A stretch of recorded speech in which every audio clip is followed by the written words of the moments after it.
The Divrei Siach, which is a weekly sheet put out, covered by Chaim Kanievsky Zatzal, had this very interesting Maisa a number of years ago, which is to me one of the most amazing and important articles I've ever read about Rosh Hashana.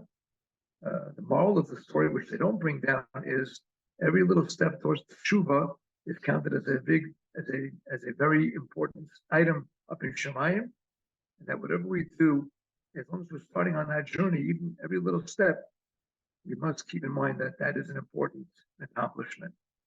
The story is quoted in the name of Rav Yitzchak Zilberstein, very well known, and he says as follows: a Choshev told me that this is what happened to him on a recent trip to America.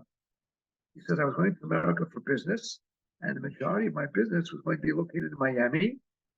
I have a cousin in Miami who I've not seen in many years, and despite the fact that he's far, far away from Yiddishkeit and Shmiras HaTorah, I wanted to get together with him and say, hi, how are you? I called him, I asked him if it was okay. I came to visit. He said, sure, come on down. He invited me to come to his house. As soon as I came to his house, I was astonished to see he's wearing a yarmulke, and not a kippah sruga, a big yarmulke.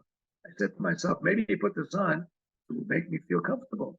I came into this beautiful villa on the ocean shore, on the ocean side, and I realized a lot of interesting changes. There's a mezuzah on the door, a very beautiful mezuzah. I thought there was farm in the house. I got more and more amazed when I came into his living room, and I saw laughter. I saw Shabbos left, Shabbos candlesticks, Sidurim, Chumashim, all of the aspects of Yiddishkeit that we're used to, but he was not. I could not control myself. I said to him, my dear friend, my dear cousin, I see something's changed in your life. It's a completely different thing. You're behaving in a different manner. I see all the wonderful things that you're doing here. Tell me, what caused this amazing change in your life? He told me that this is what happened.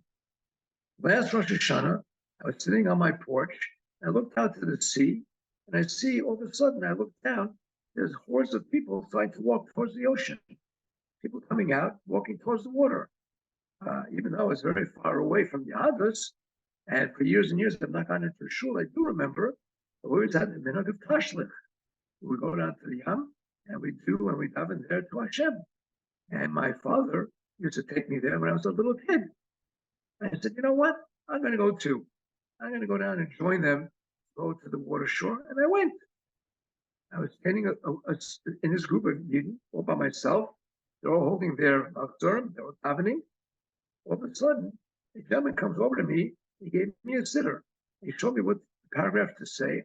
I said the Pesukim of Tashlich with interesting and intense concentration with all the other Yidden. Tashlich was over. I went to turn to my house. Then I noticed that someone is standing on my side. I turn around and I see a very, very choshev Yid, tall, very, very handsome, was asking me with a radiance of his face, tell me, my friend, my Jewish friend, have you heard Kriyas Shofar today? I said, no, I did not. Took out from his pocket a little small shofar. He told me to listen carefully and to be yotzei and to kavan to be yotzei. And he blew for me 30 koilos.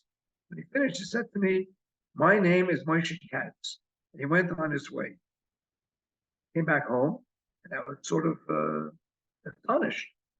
I told my wife exactly what happened at Tashlich, and I told her, and I described to her the man who spoke to me, and then I finished off. And I don't know why the man came to me before the man mentioned to me before he left that my name is Moshe Katz. And as soon as my wife heard the name, she burst into tears, and through wailing and sobbing, she told me to repeat exactly what I saw, to exactly describe him, his face, his appearance, his height of this particular Jew. I did that for her, and I was describing to her this Moshe Katz. Moshe Katz was the name of her father. The maiden name was Katz.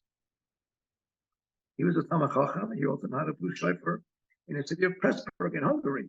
He was killed in the war, and that's why I never knew him. I met my wife after he was killed. Since my wife changed her family name, I did not know that her original name was Katz. So my cousin says to me, at that moment, my life changed. I was a different person. I got involved in Tshuva. I started to do things differently. And here I am today.